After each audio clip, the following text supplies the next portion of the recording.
कुशल को विशाल नमन बंदाना। और हमारे पड़ोसी देश नेपाल से आए हमारे मुख्य अतिथि, विशिष्ट अतिथि के तौर पे हमारे बंधु बांधव, जिनका रक्त संबंध हम सभी से 2500 साल से भी पुराना है, आप सभी लोगों का इस गरंजा की भूमि पे, इस एटा की धरती पे, इस भारत भूमि पे आप लोगों का स्वागत है।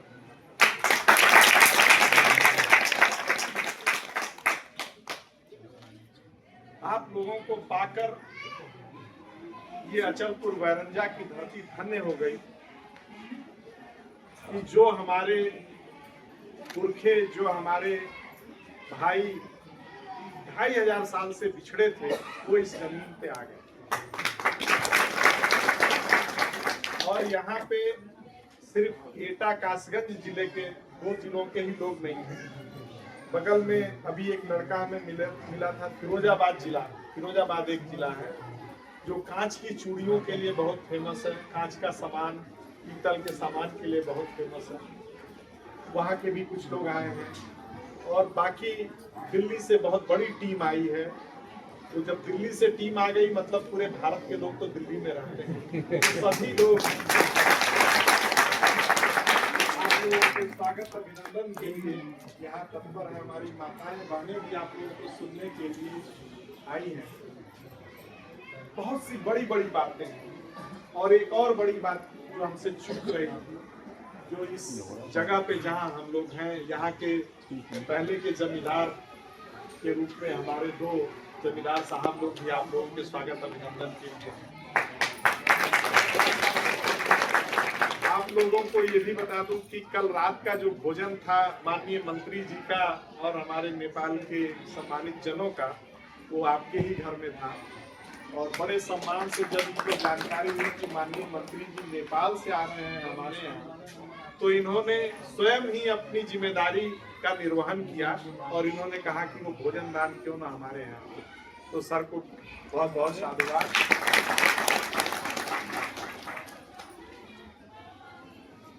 बुद्ध दुनिया के लिए विश्व गुरु हैं, लेकिन इस क्षेत्र के लिए कुल गुरु भी।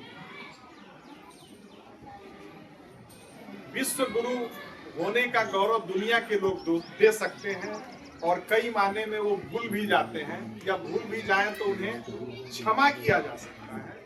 लेकिन जिस कुल वंश परंपरा के लोग अपने कुल गुरु को अगर भूल जाएं तो ये सबसे बड़ा अपराध, ये अक्षम्य अपराध है।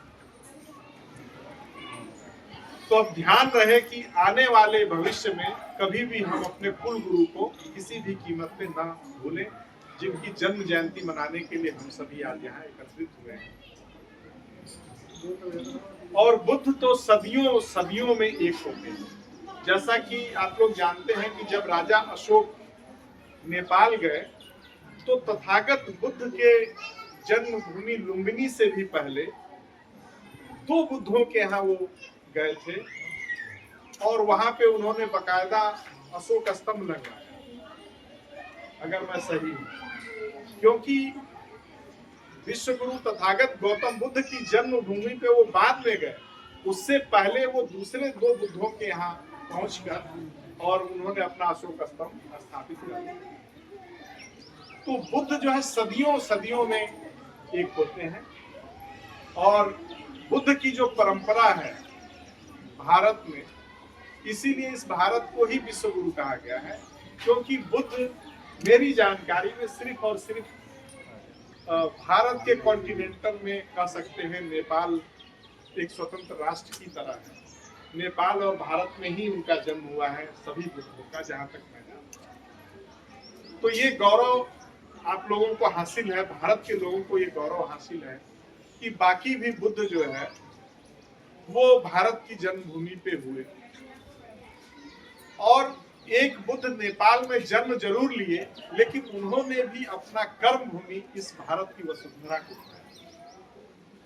तो ये बहुत बड़े सम्मान की बात है आप सभी के लिए। लेकिन सम्मान के साथ अब जिम्मेदारी भी बढ़ गई। जिम्मेदारी इस तरह से बढ़ गई है क्योंकि जब भारत में राजा अशोक का शासन था तो ये वही एटा कासगंज का क्षेत्र है, फिरोजाबाद का क्षेत्र है कि जब पाटलिपुत्र से मौर्य राजाओं की सेना जब काबुल और कांधार की तरफ जाती थी तो इसी मार्ग का चयन करती थी। ये जो जीटी रोड जो आप लोग देख रहे हैं, ये वही रास्ता है, ये वही उत्तरापथ का मार्ग है जिस रास्ते का चयन राजा अशोक और उनकी सेनाएं करती। अगर आप लोग कभी ध्यान से जाइएगा, देखिएगा, एटा के पास एक बहुत बड़ा क्षेत्र है पड़ाव, बहुत विशाल मैदान है जहाँ पे पड़ाव में वो मेला वगैरह लगता है, वो आर्मी को वो जगह सुपुर्द की गई है, नुमाइश वहां लगती है। उस जगह पे किसी जमाने में मौर्यों की सेनाओं का वास हुआ करता था जब इधर से जाती थी, और ये परंपरा हजारों साल तक चली। सिर्फ मौर्य राजाओं तक ये बात सीमित नहीं रही। मौर्य के बाद जिनका भी शासन आया, चाहे वो कनिष्क का शासन आया, चाहे गुप्त काल का शासन आया, चाहे पुष्यभूति वंश का शासन आया, या मुगलों का शासन आया, सल्तनत काल दिल्ली सल्तनत का समय आया, इवन राजा ये ब्रिटिश का जब टाइम आया, इस समय तक ये पड़ाव जो है वो अपना काम कर रहा है। तो आप लोग का क्षेत्र भारत की सीमाओं को सुरक्षित रखने के लिए जो जिम्मेदारी निभा रहा था, उस जिम्मेदारी का भी संवाहक है। और ये कोई साधारण बात नहीं है। भले एटा कासगंज या फिरोजाबाद कन्नौज के लोग भूल गए हो इस विरासत को, लेकिन ये परंपरा बहुत लंबी है। और ये राजा अशोक की परंपरा, आप लोग सोचते होंगे ये सिर्फ एक सैन्य अभियान है, ऐसा भी नहीं है। ये सिर्फ सैन्य अभियान नहीं है, ये सिर्फ सीमाओं को रोकने, सुरक्षित करने की भी बात नहीं है, क्योंकि इस मार्ग का चयन किसी जमाने में तथागत बुद्ध ने भी किया, और बुद्ध के बाद जो अरहत भिक्षु संघ हुए उन लोगों ने भी किया। और इस मार्ग का चयन यूनान के, चीन के, मध्य एशिया के तमाम इतिहासकार, लेखक और बौद्ध भिक्षु ने भी इस मार्ग का चयन। तो सोचिए कि ये पवित्र भूमि जहाँ पे हम लोग नेपाल के अपने सम्मानित अतिथि को पाकर आह्लादित और प्रसन्न है, ये भूमि कितनी निर्मल, कितनी शांत और कितनी समृद्ध है।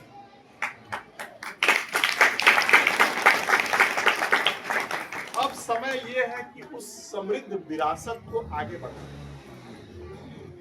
अभी हमारे बीच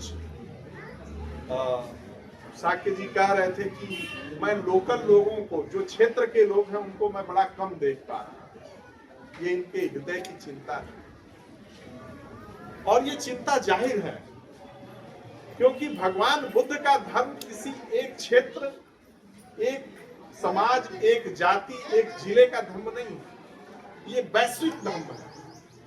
इस वैश्विक धर्म में दुनिया के लोग इसको मानने, जानने और समृद्ध करने के लिए आते हैं। ठीक उसी तरह जैसे समुद्र का सिर्फ अपना अस्तित्व नहीं है, दुनिया की सभी नदियां उसी में जाके समाहित हो जाते हैं। दुनिया के जितने भी बर्फ वाले पहाड़ हैं, वो सभी किसके माध्यम से समुद्र तक पहुंचते हैं? नदियों के माध्यम से। तो आप सभी वो माध्यम है भगवान बुद्ध की भूमि तक पहुंचने की। अगर आप लोग माध्यम न बने होते, हमारे बीच धनीराम साक्य जी हैं या भंते जी लोग हैं या क्षेत्र के लोग हैं, अगर ये लोग माध्यम न बने होते तो क्या हम सभी इस पावन पवित्र धरती पे आ पाते?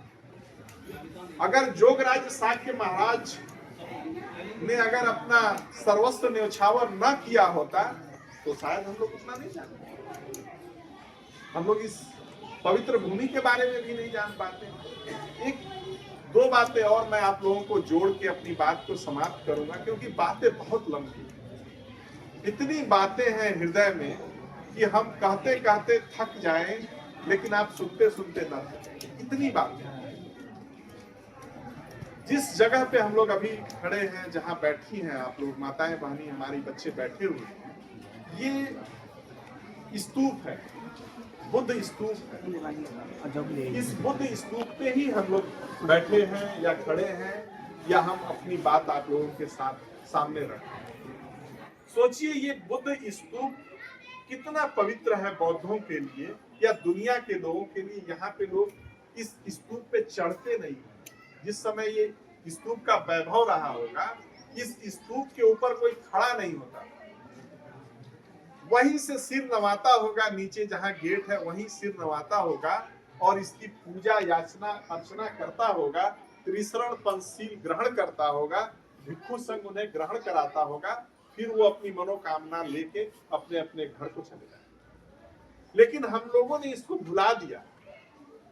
आज इस पे हमने ये बिल्डिंग बना लिया, आज हम लोग यहाँ पे मूर्ति लगा ली, बहुत कुछ कर लिया।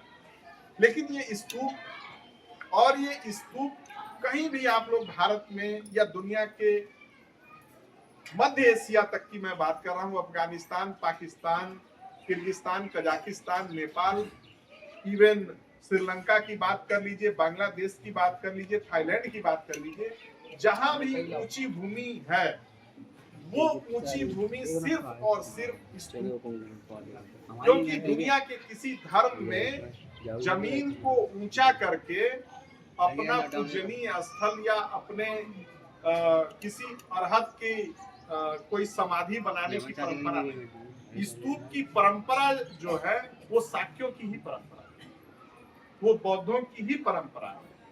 अभी एटा में एक मोहल्ला है, मैंने सर्वे किया था करीब 2-3 साल पहले, तो वो एटा का मोहल्ला भी स्तूप पे बना हुआ।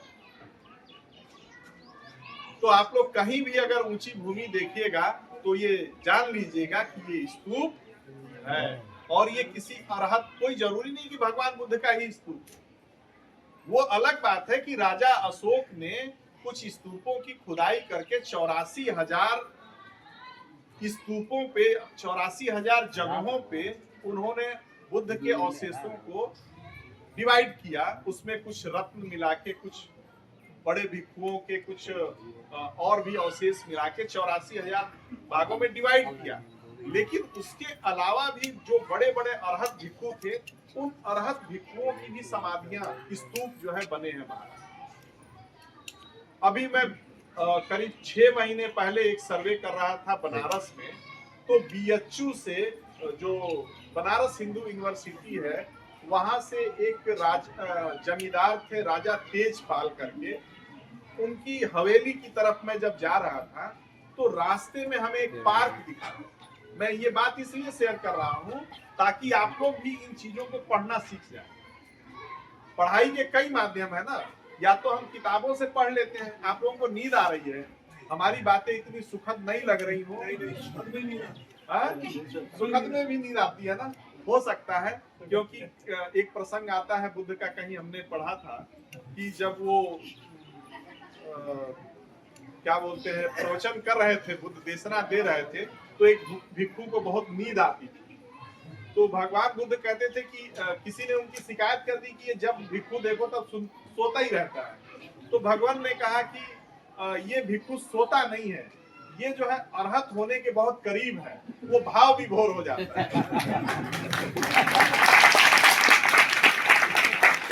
तो हमें ऐसा लग रहा है कि आप लोग भाव विभोर हो रहे हैं, तो अरहत होने की स्थिति में। तो मैं वो भी एक, जैसे आप लोग लिपि पढ़ते हैं ना, हिंदी के ज्ञाता हो गए, इंग्लिश के ज्ञाता हो गए बच्चे, कुछ फ्रेंच पढ़ रहे हैं, कुछ जो है जापानीज पढ़ रहे हैं, हर भाषाओं को लोग पढ़ते हैं, या इंजीनियरिंग वाला जो है वो बिल्डिंग को पढ़ रहा है, मैकेनिकल वाला लोहे को पढ़ता है, ऐसा होता है। तो मैं आप लोगों को एक ये भी पढ़ाई बता देता हूँ, पुरातत्व की पढ़ाई है, और भारत की नहीं बल्कि बुद्ध परंपरा को मानने वालों की वैभवशाली इतिहास की पढ़ाई है कि कैसे आप पढ़ लें, कैसे आप पढ़ लें कि इस सिटी के किताब में क्या लिखा है, इस शहर के किताब में क्या लिखा है। वो मैं बस पढ़ाई वाली बात मैं आप लोगों तक, इसके लिए कोई बहुत यूनिवर्सिटी में जाने की जरूरत नहीं है, यूनिवर्सिटी खुद चल के आप लोगों के पास आ गई। तो जब मैं बीएचयू से जब राजा जगतपाल की हवेली की तरफ जा रहा था एक सर्वे में, तो रास्ते में मैं देखा कि बीच शहर में इतना ऊंचा पार्क है, तो उस पार्क का नाम था तिल भांडेश्वर पार्क। तो मेरे दिमाग में ये बात आई कि इस हर बड़े शहर में, बनारस जैसे बड़े शहर में ये ऊंची जगह कैसे आ गई? हमने ऑटो वाले को बोला भैया साइड लगा दे, तू अपना पैसा बता, अब तू चल। बोला साहब आप तो बोल रहे थे यहाँ जाना है वहां जाना है, कहाँ जाना है भाई? मैंने कहा छोड़ ये सब बात खत्म कर, मेरे को यही उतार। और मैं वहीं उतर गया, और उतर के एक शायद कोई मुसलमान की दुकान थी। हमने पूछा ये क्या है, ये इतनी ऊंची जगह कैसे हो गई? तो बोला कि ये ऊंची जगह ऐसे ही है, सदियों से है ऊंची जगह। तो हमने कहा कि कोई इधर आसपास में कोई तालाब भी है क्या? तो बोले तालाब तो नहीं है। हमने कहा ठीक है, नहीं होगा कोई तालाब। हमने कहा इस जगह का नाम क्या है? तो उस जगह का नाम वो पता नहीं क्या तलबिया बताया। बोला इस जगह का नाम जो है तलबिया है। तो हमने कहा तालाब है नहीं और तलबिया कैसे हो गया? तो बोला अच्छा अच्छा अच्छा अच्छा, हाँ ये बगल का ये जो है ना ये जगह, ये सब हम लोग जो दुकान बनाए ये सब उसी तालाब को भर के बनाया, अब याद आ गया। तो हमने कहा अच्छा। हमने कहा यहाँ कोई पुराना मंदिर भी होगा? तो बोला हाँ मंदिर है, ये जो पार्क है पार्क के पीछे मंदिर है। तो मंदिर चले गए हम पीछे साइड। तो पीछे साइड देखे तो वहां लिखा था तिलभांडेश्वर मंदिर, और कूड़ा कचरा रखा हुआ था, और भारत के यशस्वी प्रधानमंत्री जी का बोर्ड भी लगा हुआ था। तो हमने कहा ये स्तूप है, ये यहाँ पे तालाब भी है। अब यहाँ पे तो बस एक बड़ा सा भगवान बुद्ध की मूर्ति वाला कोई मंदिर ही बच रहा है, वो नहीं है, और ये ऐसा तो है नहीं। तो हमने फिर किसी से पूछा कि भैया ये बताओ यहाँ कोई और मंदिर है क्या? तो बोला भैया ये इतना बड़ा मंदिर पीछे आपको नहीं दिख रहा? हमने कहा कहाँ है? बोले गली में जाइए, 2 मंजिला ऊंचा मंदिर है। हमने कहा अच्छा 2 मंजिला ऊंचा? बोले 2 मंजिला नहीं, वो 2 मंजिल ऊंची मिट्टी पे ही वो बना हुआ। अब आप लोग समझ रहे हैं मैं क्या पढ़ाना चाह रहा था, आपको क्या बताना चाह रहा था। फिर मैं जल्दी से वहां गया तो देखा कि सही में 2 मंजिल ऊंचे जगह को सीढ़ियों से बनाया गया है। सीढ़ी जो है 2 मंजिल ऊंची तक गई है, और उस सीढ़ी के ऊपर जो है एक मंदिर, और उस मंदिर में बहुत बड़ा सा स्तूप है पत्थर का, और उसी का नाम है तिलभांडेश्वर। और ये भ्रम फैलाया गया वहां पे कि हर साल ये जो है पत्थर जो है तिल तिल करके बढ़ता है, और यहाँ पे काला तिल और सरसों का तेल चढ़ाने से आपकी मनोकामना पूरी होगी। अब मैं ये नहीं बताऊंगा कि वो तिल कौन खा रहा है और वो सरसों का तेल कौन पी रहा है, ये अब आप लोग खोजिए, जब कभी बनारस जाइएगा तो खोजिए। फिर हमने उसकी परिक्रमा किया तो देखा भूमि स्पर्श मुद्रा में विश्व गुरु तथागत गौतम बुद्ध बैठे मंदिर के बाहर। तो वहां एक व्यक्ति जो उस जगह का एजेंट था, उस एजेंट से हमने जानना चाहा कि ये कौन है। तो बोले लोग बताते हैं कि ये जो है आया था तिल चढ़ाने यहाँ और तेल चढ़ाने, लेकिन वो जो है चढ़ाया नहीं, उसके मन में जो है कुछ द्वेष पैदा हो गया, तो इसीलिए वो पत्थर और वो पत्थर कौन था? तो ये बातें मैं आप लोगों तक इसलिए पहुंचाया हूं कि आप लोग ऐसे ही पढ़ के भारत की वैश्विक विरासत या दुनिया की जो वैश्विक विरासत है बुद्ध की, उस पढ़ाई को आप लोग पढ़िए और जानिए। बातें बहुत सी हैं। फिर से आप सभी लोगों का आभार, धन्यवाद कि आप सभी लोग यहाँ आए। लेकिन अब जब आइएगा तो कोशिशों को भी लेके आइएगा, और अगर क्षेत्र के लोगों में से अगर ये जमींदार साहब लोग दिख जाएं तो इनकी बहुत अच्छी आम की बगिया है, और उस बगिया में जाके आप लोग आम खाना नहीं तो बोलना लोगों को बुलाओ आप लोग।